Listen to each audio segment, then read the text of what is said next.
Salam kompeten, Sobat Milenial. Pada kesempatan ini kita akan melanjutkan pembahasan soal UKK akuntansi tahun 2021 untuk entry jurnal UD Buana, transaksi ke-8 sampai dengan transaksi ke-13. Namun sebelum kita melakukan pembahasan, terlebih dahulu harus kita pahami apa saja yang menjadi komponen dan indikator atau kriteria penilaian dalam uji kompetensi.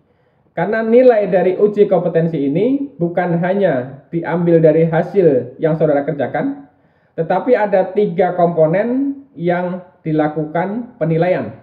Yang pertama yaitu persiapan, di mana bobotnya adalah 10%. Kemudian yang kedua pelaksanaan, di mana bobotnya adalah 50%.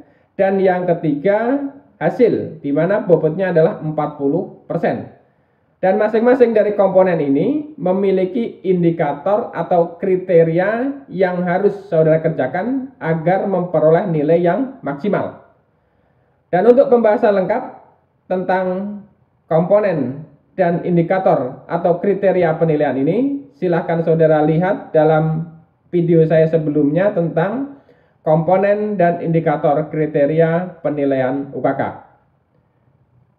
Dan kita akan melakukan pembahasan secara bertahap untuk entry jurnal UD Buana ini. Dan pada kesempatan ini kita akan bahas transaksi ke-8 sampai dengan transaksi ke-13. Kita ke transaksi yang nomor 8. Dimana di sini ada voucher kas kecil tanggal 9 Desember kepada toko super 900.000.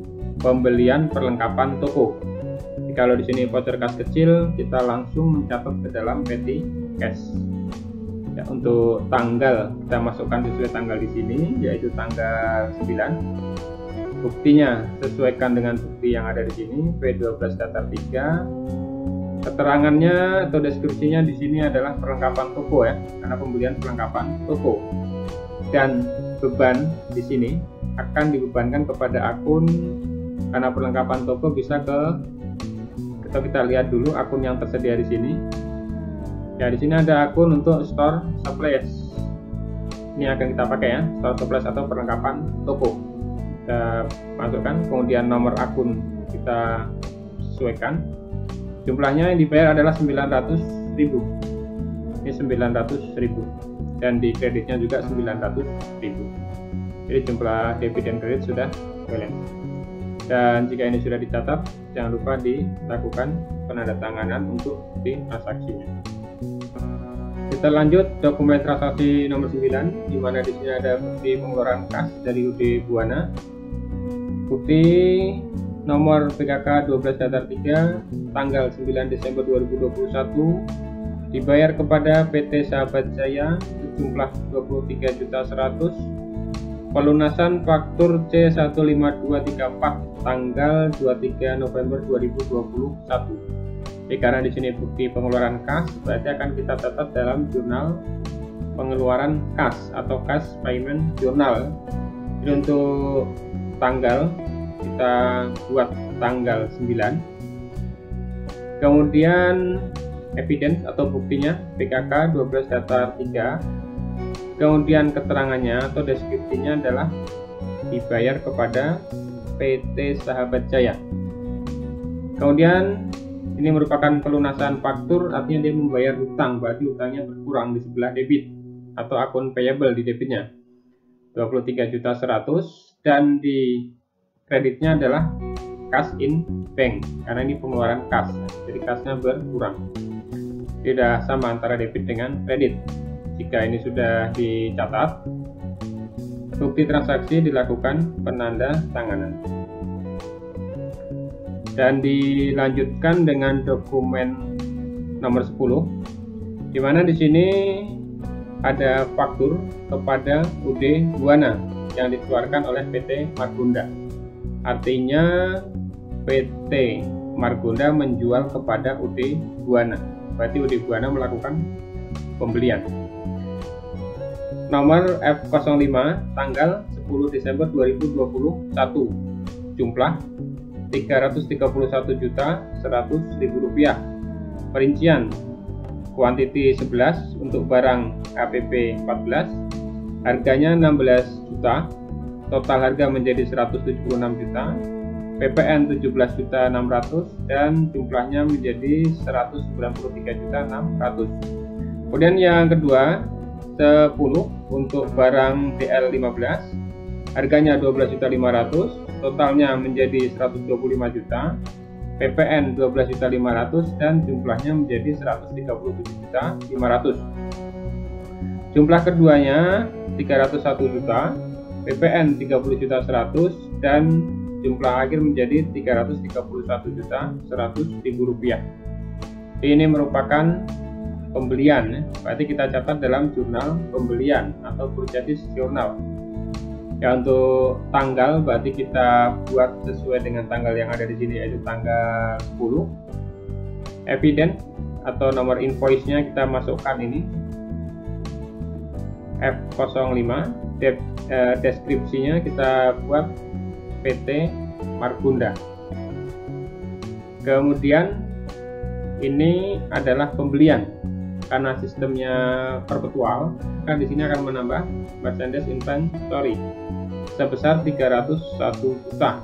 Kemudian ini dikenakan PPN ya, atau paid-in, value added tax in, artinya PPN masukan, tidak ada biaya angkut, dan di kreditnya adalah akun payable atau hutang dagang sebesar 331.100.000. Jadi antara debit dengan kredit sudah balance.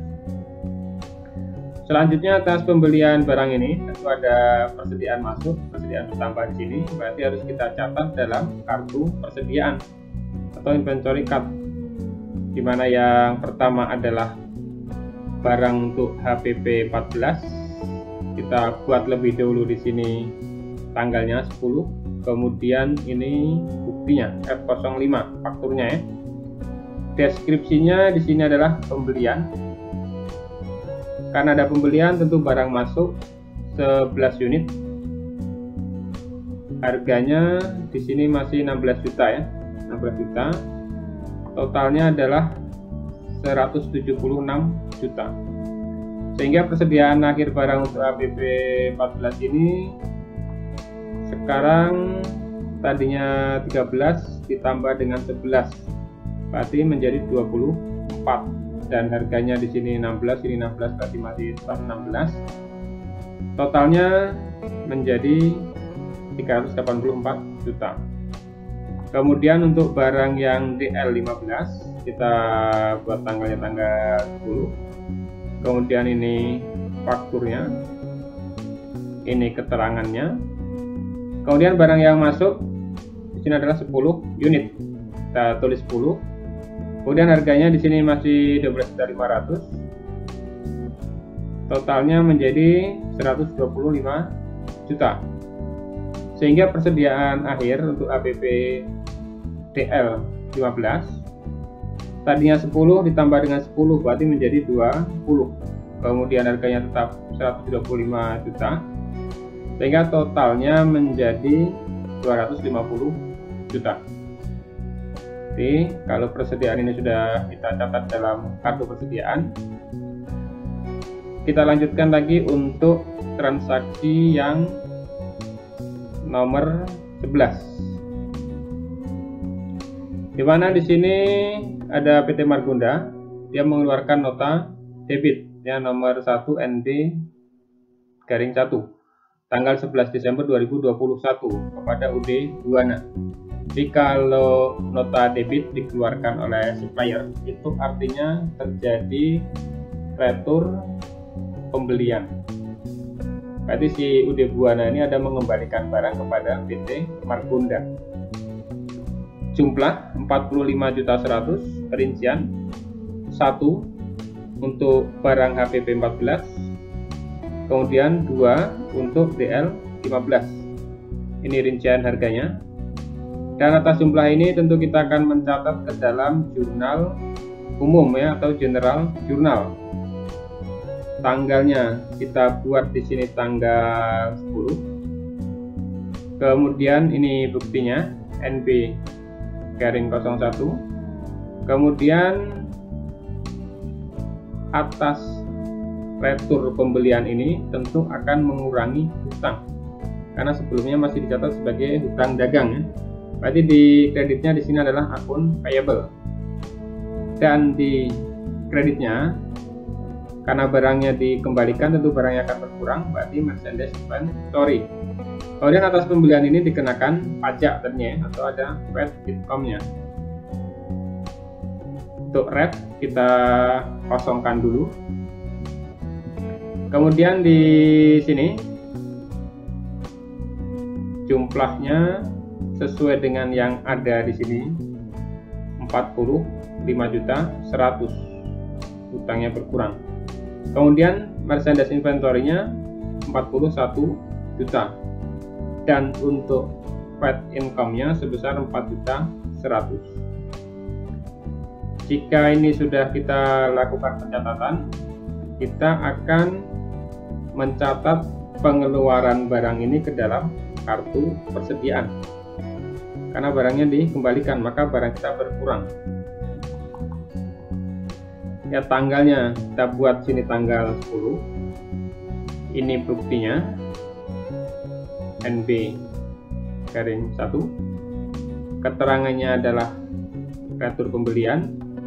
Kalau retur tentu barang kita keluar ya, karena dikembalikan. Berapa unit? Ya, untuk yang HPP 14 di sini 1 unit. Untuk yang HPP 14 di sini 1 unit. Harganya tentu masih 16 juta. Di sini tetap 16 juta karena cuma 1, berarti saldonya sekarang tadinya 24 dikurang 1 tinggal 23. Dan di sini 16 dan jumlahnya menjadi 368 juta.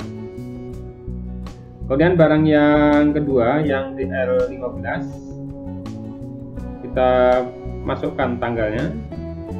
Kemudian ini bukti NB1, keterangannya adalah retur pembelian. Kemudian di sini karena retur dia barangnya berkurang. Berapa unit di sini? 2 unit.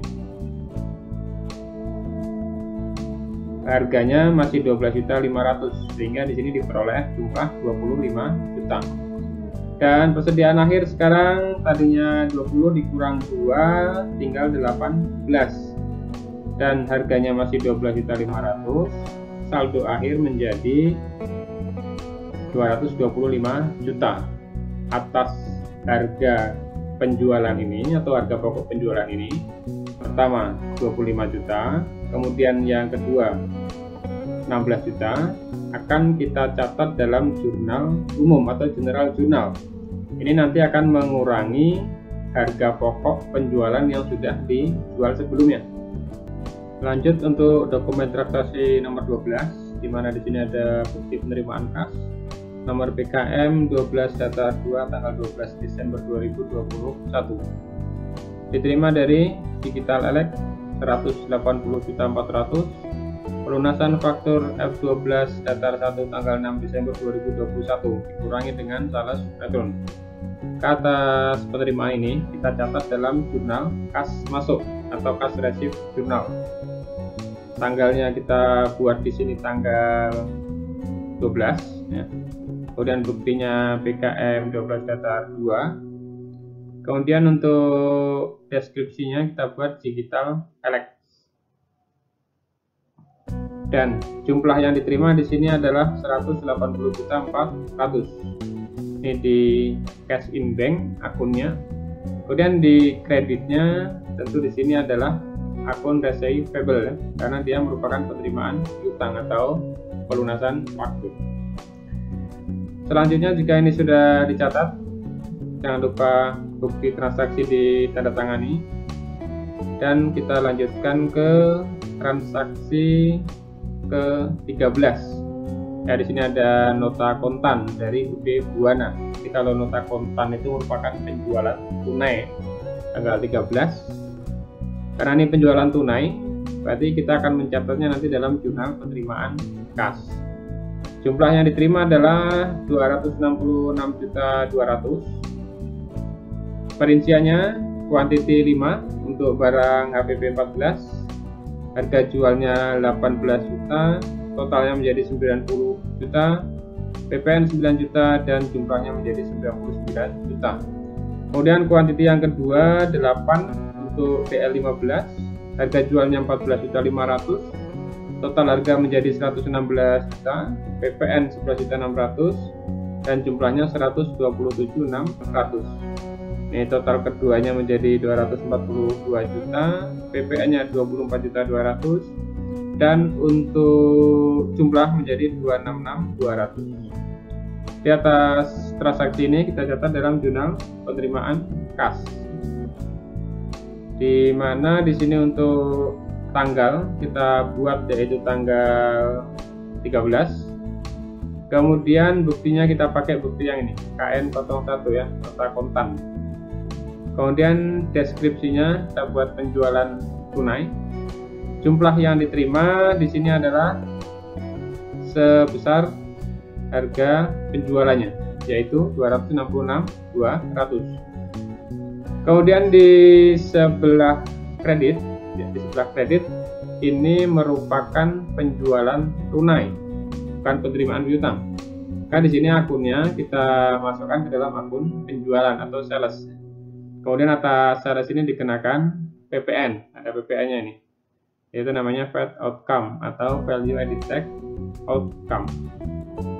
Akunnya kita sesuaikan dengan yang ada di neraca saldo. Kemudian untuk jumlah penjualannya di sini adalah 242 juta. Kemudian PPN-nya 10%-nya yaitu 24.200.000. Ya, jika sudah kita catat dalam jurnal penerimaan kas di sini, selanjutnya kita akan mengakui berapa harga pokok penjualan dari barang yang dijual ini. Dengan terlebih dahulu kita memasukkan penjualan ini ke dalam kartu persediaan. Yang pertama, untuk yang HPP 14 di sini kita buat dulu tanggalnya. Tanggal 13 ini buktinya nota kontan tadi ya, KN01. Terangnya kita buat penjualan, dan karena barangnya dijual tentu keluar ya, out. Berapa yang dijual di sini? Yaitu 5 unit. Harga kita ambil harga pokok, bukan harga jual.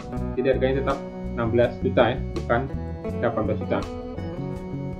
Jumlahnya 5 dikali 16 juta, artinya adalah 80 juta. Sehingga sekarang persediaan akhir dari 23 dijual 5 tinggal 18, dan harganya masih 16 juta, sehingga jumlahnya sekarang menjadi 288 juta. Kemudian yang kedua, yang barang DL15, tanggalnya kita buat dulu tanggal 13. Kemudian ini buktinya, keterangannya adalah penjualan, dan yang dijual atau barang yang keluarnya di sini sebanyak 8 unit. Kita buat 8. Kemudian harganya kita masukkan harga pokok 8 dikali 12.500.000, dapatnya adalah 100 juta. Sehingga saldo kita sekarang tinggal 18 dikurang 8, tinggal 10 dikali 12.500.000. Jadi jumlahnya menjadi 125 juta. Dan atas barang yang terjual ini, setelah kita tahu HPP-nya, ini yang pertama 100, kemudian yang kedua 80, berarti 180 juta. Kita catat dalam general journal ya. Saya masukkan di sini tanggalnya tanggal 13, kemudian ini buktinya ya, KN01. Kemudian di sini akunnya adalah cost of goods sold atau harga pokok penjualan. Dan di kreditnya dia tentu mengurangi persediaan barang dagang ya, atau merchandise inventory. Berapa harganya tadi? 180 juta.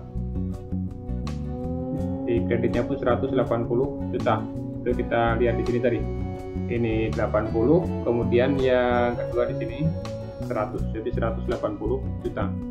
Jadi jika sudah kita catat dalam jurnal penerimaan kas, kartu persediaan, dan jurnal umum atau general jurnal. Selanjutnya jangan lupa untuk bukti transaksi di tanda tangan.